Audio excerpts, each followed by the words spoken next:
Hey everyone, Paul Johnson, Waconia, Minnesota, and the Laughing Trout Fly Tying Club.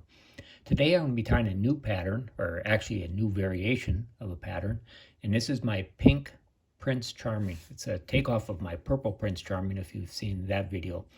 So this, as mentioned, a new fly for me here in 2021. Actually, I caught my first trout of the 2021 season on this fly. So just give you a quick rundown of the materials and then we'll get tying. So it's tied on a size 14 scud hook.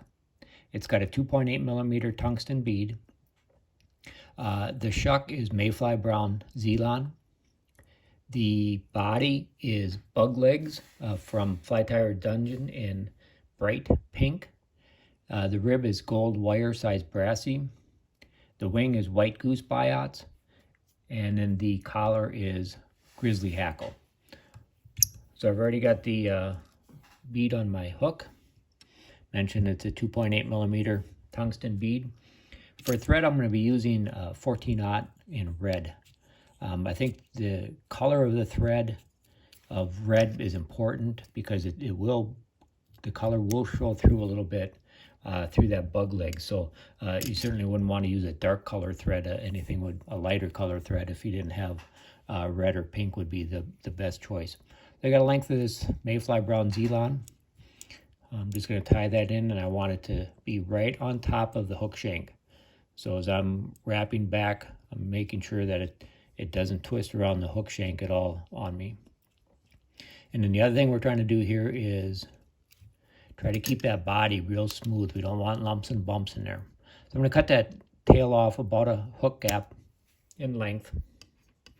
Next I have a length of gold wire. As I mentioned, it's size brassy. And again, I'm just going to tie that in, and I'm going to keep it right in line with the hook on my side, on the near side of the hook. I don't want to travel around with that at all. Keeping it nice and smooth.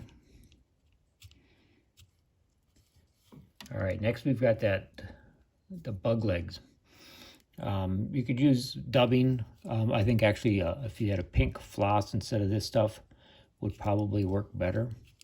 This is a stretchy floss, so as I'm tying it in, I'm stretching it back to get it tight. Again, bring my thread forward, avoiding any lumps or bumps along the way. All right, I'm going to throw a half hitch in here, and I'll wrap that bug legs forward with the rotary feature on my vise. So just hang that out of the way. I typically will make my first wrap by hand just to make sure I get it exactly where I want it. And that looks okay. So again, we're going to wrap this forward.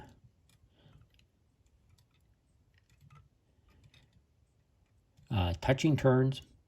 And again, we want it smooth, so make sure you don't have any a twist or anything in that floss as you're wrapping it forward.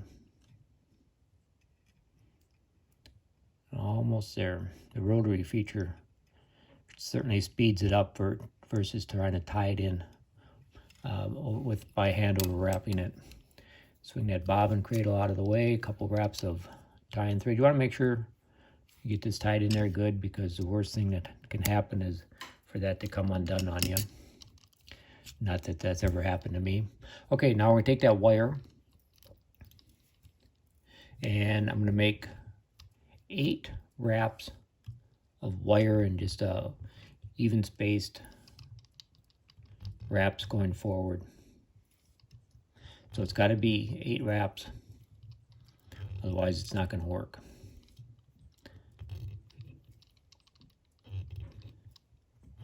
Okay, end up right behind the bead. Take my tying thread and wrap that down. You can helicopter it off, or I'll just come in with the fingernail clippers and trim that off. Make sure I bury any excess there. Okay, now I got the 2 goose biots.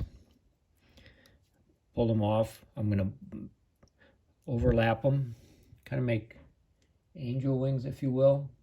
And the only thing here is I want the top one facing back towards me as I tie it in. And the reason for that is if any thread tension would close that gap a little bit, and I don't want it to close on itself, so should look something like that. I can come in and cut that excess off. And I've got a Grizzly saddle feather rooster. Tie that in. So what I did is I just clipped just a little bit of the barbs off the end to give my thread a little bit of something to bite into.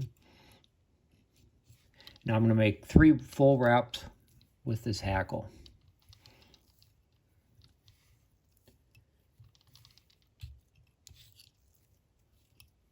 I think the rooster hackle is a good choice here. What it does, it seems like it traps air bubbles as it's drifting through the stream, and kind of an attractor for the fish. The other problem with it is that if you really get into the fish, they will chew through that hackle fiber, so, and cut it off. So that's the finished pink Prince Charming. Hope you enjoyed. Thank you.